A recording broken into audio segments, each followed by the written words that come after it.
สวัสดีทุกท่านวันนี้มาพบกับข้าพเจ้าเองเนาะวันนี้ข้าพเจ้าจะมาสอนเกี่ยวกับการดึงหูเข้าอยู่ในคงต้นเพราะว่าจะเป็นคงต้นเซียนโมเจ็ตแต่วันนี้ข้าพเจ้าจะยกตัวอย่างคงต้นโมเจ็ตเนาะการดึงหูอัตโนมัติโดยที่เราไปเป็นตรงดึงแต่ละอันไปเนาะโดยเซิร์ฟโปรแกรมGustool เนาะ for Excel ท่านเปิดGoogle ขึ้นมาเราพิมพ์คำว่า Gustool for Excel เนาะแล้วกดเข้ามาฟรีดาวน์โหลด Gustool for Excel เนาะแล้วมาหน้านี้ท่านกดเข้ามาดาวน์โหลดเนาะดาวน์โหลดหลังจากนั้นมันจะสู้อยู่นี่การดาวน์โหลดเนาะแต่ว่าเราจะดาวน์โหลดแล้วฉะนั้นเราจะเอาตัวเก่าเนาะหลังจากดาวน์โหลดแล้วท่านคลิกเซิร์ชนี่เปิดขึ้นมาเนาะแล้วก็ติดตั้งเนาะแต่ว่าเขาจะติดตั้งแล้วหลังจากที่เราติดตั้งแล้วมันจะสู้โปรแกรม Excel ขึ้นมาเนาะแล้วก็เราปิดตัวนั้นไปก่อนวันนี้เราจะไปเข้าของต้นเลยยกตัวอย่างเราจะกดของต้นขึ้นมาเนาะสำหรับของต้นโมเจ็ตเป็นตัวนี้เนาะวันนี้เราจะดึงหูแต่ละอันอยู่นี่เนาะแต่ผู้ทำเอ็ดนี่ไปหัวหูสุดท้ายเนาะถ้ามันน้อยก็ดึงแต่ละหูมากอะไรแต่ว่ามันหลายเนาะเราจะเสิร์ชในวิธีดึงบัดเดียวเนาะโดยเสิร์ชโปรแกรม Gustool เนาะวันนี้ข้าพเจ้าจะมาสอนเฉพาะแต่Windows 10 เนาะสำหรับ Windows 7 มันจะต่างเนาะต่างวิธีดึงมันจะต่างเนาะแต่ว่าตัวนี้เขาจะสอนเกี่ยวกับ Windows 10 เนาะคอมพิวเตอร์เขาเปิดมานานนี้แล้วเอาคลิกเซอร์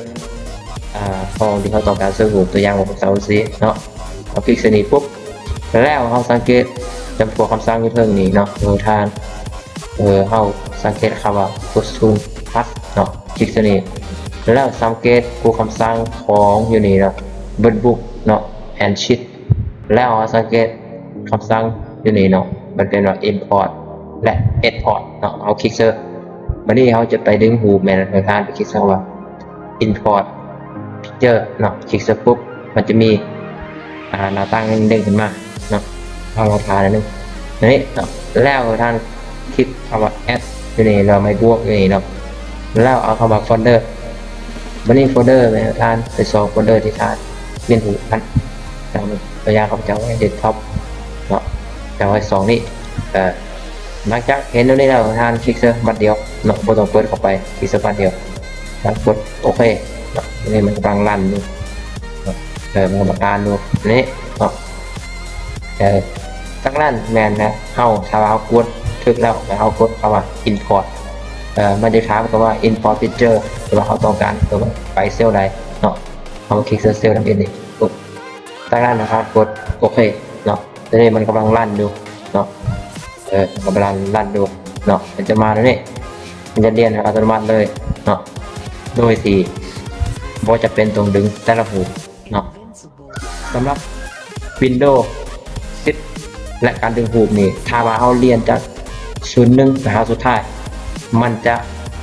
ดึงแต่สุดท้ายไปหา01เนาะเพราะฉะนั้นจะแนะนำแต่ทานแมนตรงเอาผลทับอิฐอันเซอร์ลำดับเป็นผู้สุดท้ายเนาะเพราะว่ามันจะเรียนแต่ผู้สุดท้ายหาผลทับอิฐเนาะถ้าว่าเอาเป็นผลทับอิฐเซอร์ลำดับสุดท้ายแมนมันจะเรียนแต่ผลทับอิฐหาผู้สุดท้ายเนาะบ่ต้องงงเด้อยกตัวอย่างของข้าพเจ้าเนาะจะเอาบุญมาเบิ่งเนาะ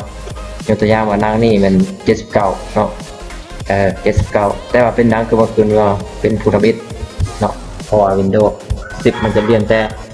สุดท้ายไปหา1เนาะถ้าว่าเขาจะต้องการ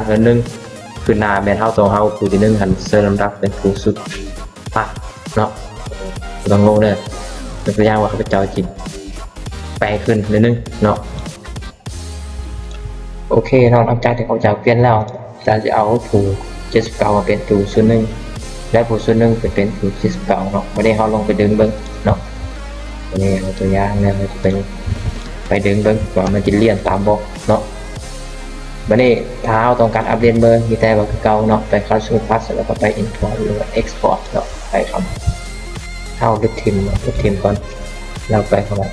Import Export ไปของเก่า Import Picture เนาะนี่ไป Add ไปโฟลเดอร์แล้วก็ไปคือเก่าเนาะ Desktop บอลเดี๋ยวเขากดเดินเขาไปปุ๊บเลยกดโอเค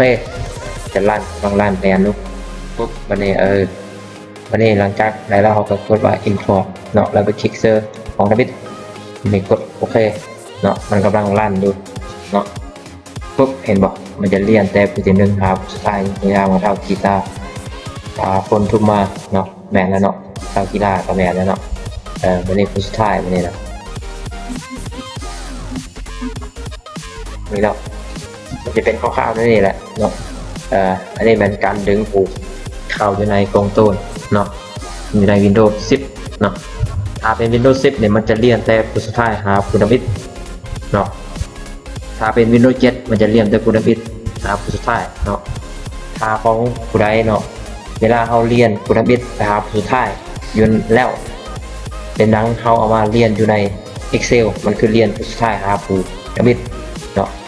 ขั้นสั้นเอาตรงในเปลี่ยนตัวเลขเนาะเอาผู้ทำอิฐเปลี่ยนเป็นเลขผู้สุดท้ายอยู่ในผูกนั้นเนาะแล้วมันจะกินเรียนไปตามสื่อเนาะยกตัวอย่างคือเมื่อกี้พระเจ้าก็เห็นไปแล้วเนาะเขาจะเรียนสุนาหนึ่งเหม็นมันจะเรียนมันจะเอาผู้ทำอิฐไปไหว้ผู้สุดท้ายเนาะแล้วผู้สุดท้ายไปผู้ทำอิฐเนาะแต่ว่าเขาจะได้เปลี่ยนกับคืนเนาะเขาจะได้เปลี่ยนเป็นผู้ทำอิฐเนาะผู้ทำอิฐเป็นผู้สุดท้ายลำดับสุดท้าย79นี้เนาะวันนี้อยู่ใน Excel มันก็จะเรียนไปตามนี่เนาะผู้ทำอิฐครับกีตาร์เนาะไปหาผู้สุดท้ายอาจจะมีคร่าวๆนั่นเองเนาะสำหรับคลิปนี้แล้วก็ EP นี้นะถ้าเป็นประโยชน์งามก็ฝากกดไลค์กดติดตามสอนข้าพเจ้าให้ได้ EP ต่อไปถ้ามีเวลา